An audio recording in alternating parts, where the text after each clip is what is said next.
Hello guys, मैं हूं आपका दोस्त सुल्तान। कैसे हैं आप सब? उम्मीद है खैरियत से होंगे। तो बिना किसी बात की देरी की चलते हैं वीडियो की तरफ।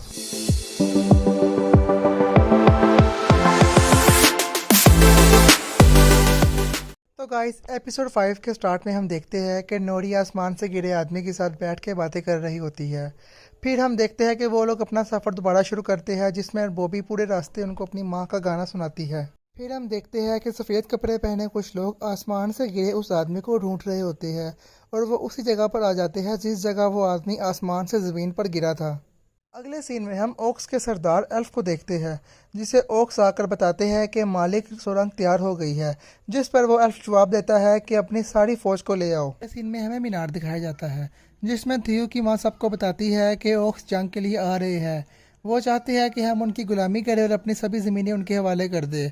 लेकिन अगर हम इकट्ठे होकर लड़ेंगे तो हम ओक्स को हरा सकते हैं और अपनी ज़मीनें और ख़ुद दोनों को बचा सकते हैं। लेकिन मीनार में मौजूद सभी लोग इस बात से इनकार करते हुए कहते हैं कि लड़कर मरने से अच्छा है कि गुलामी कर कर जिंदा रहा जाए। और वहाँ पे मौजूद सभी लोग मीनार से बाहर निकलकर ओक्स की तरफ चल पड़ते हैं। अगले सीन में हमें न्यूमिनोर दिखाया जाता है, जो कि दक्षिण भूमि जाने के लिए फ़ौज तैयार कर रहा होता है। एल्डायर अपने बेटे को फ़ौज में शामिल नहीं करता, जिस पर उसका बेटा कहता है कि मैं भी साथ जाना चाहता हूँ। एल्डायर, जो कि अभी भी अपने बेटे से नाराज़ होता है, वो कहता है कि तुम्हें एक बार मौका मिला था लेकिन तुमने वो गंवा दिया, अब तुम साथ नहीं जा सकते।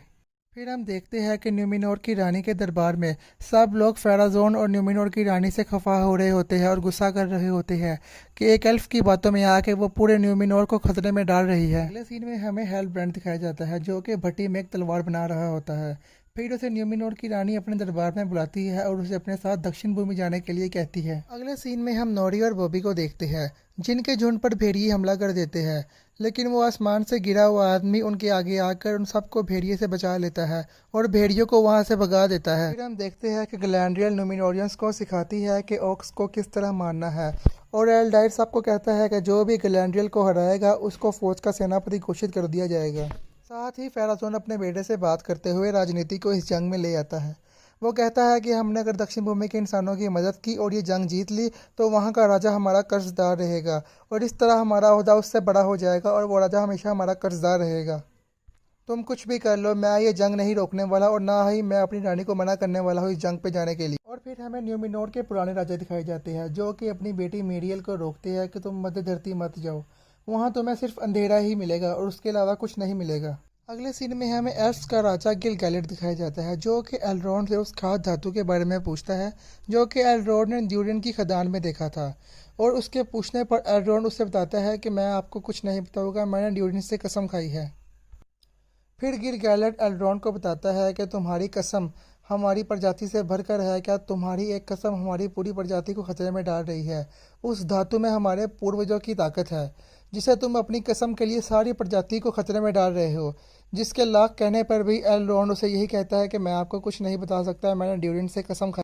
फिर हम देखते हैं कि फेराजोन का बेटा जहाज़ पे शराब गिराकर उसको आग लगाकर जहाज़ तबाह करने की कोशिश कर रहा होता है, जिससे वो जंग में ना जाए। लेकिन एलेंडायर का बेटा उसे देख लेता है और उसे रोकने की कोशिश करता है, जिसकी वजह से जहाज़ पे आग लग जाती है। लेकिन एलेंडायर का बेटा फेराजोन के बेटे को बहुत मुश्किल से बचा लेता है और जहाज़ तबाह हो जाता है। फिर हमें सीली ब्रिम्बर दिखाया जाता है, जो कि एल्रोंड से कहते हैं कि इस धातु में इतनी रोशनी है जो कि हमें वेलार देवता से संबंधित कर सकते हैं और ये सौरोन के खिलाफ हमारा सबसे ताकतवर कवच होगा। अगले सीन में हमें ग्लैंड्रिल दिखाई जाती है, जो कि हेलब्रांड के पास आती है और उसे कहती है कि तुम्हारे हाँ कहते ही इस महम की शुरुआत होगी। कल जब रानी तुमसे दरबार में पूछा तो तुम इस महम के लिए हाँ ही कहना। जिस पर हेलब्रांड कहता है कि जब उन सबको मेरी सच्चाई का पता चलेगा तो वो सब मुझसे नफरत करेंगे। जिस पर ग्लैडियल कहती है कि कभी कभी हम अंधेरे को छुए बिना रोशनी की तरफ नहीं जा सकते। ये सुनते ही हेलब्रांड ग्लैडियल से कहता है कि ये तुम्हें किसने कहा, वो खंजर किसका था, तुम किसके लिए हर वक्त लड़ती रहती हो। जिस पर ग्लैडियल कहती है कि वो खंजर मेरे भाई का था और उसे मार दिया गया। और फिर हेलब्रांड कहता है कि उसे किसने मारा, जिसके कहने पर ग्लैडियल जवाब देती है कि सोरोन के सिपाहियों ने उसको किसी गुमनाम जगह पे मार दिया। ग्लैडियल दुखी होकर कहती है कि मुझे मेरी अपनी फौज ने निकाल दिया, मेरे सबसे अच्छे दोस्त ने राजा के साथ मिलकर मुझे वहां से निकाल दिया। उन सबको लगता था कि अंधेरे के साथ लड़ते लड़ते मैं अभी उसकी लपेट में आ गई हूँ। फिर हम देखते हैं कि मीनार से आए हुए सभी इंसान ओक्स के पास आ गए हैं और झुक कर उनके सामने अपनी गुलामी कबूल कर ली है। फिर हम देखते हैं कि थियो एरेंडायर को वही सोरोन की तलवार दे देता है, जिसे देखकर एरेंडाइट्स और रॉन को मीनार में लगी हुई एक मूर्ति दिखाता है जिसके हाथ में वैसे ही तलवार की मूर्ति होती है। उसी वक्त गांव से सभी ऑक्स हमला करने के लिए मीनार की तरफ चले जाते हैं और आहिस्ता आहिस्ता मीनार की तरफ बढ़ते हैं। फिर हमें दिखाया जाता है कि एलरॉन ड्यूरिन से माफ़ी मांगता है और उसे बताता है कि मेरा तुम्हारे पास आने का मकसद दोस्ती नहीं थी, बल्कि मैं किसी खास मकसद के लिए तुम्हारे पास आया था। हमें वो खास धातु चाहिए। जिसका देखकर वो ड्यूरिन कहता है कि ऐसा क्यों किया तुमने मेरे साथ, जिसके जवाब में एल्रोन बताता है कि अगर वो धातु हमें ना मिली तो बसंत के आते आते हमें मध्य धरती छोड़नी पड़ेगी, नहीं तो हम इसी धरती में विलुप्त हो जाएंगे। तो एपिसोड 5 के आखिरी सीन में हम देखते हैं कि गलैंड्रियल, हेलब्रांड, न्यूमिनोर की रानी और एलेंडाइर के साथ फौज लेकर बड़ी तादाद में दक्षिण भूमि की तरफ रवाना हो जाती है।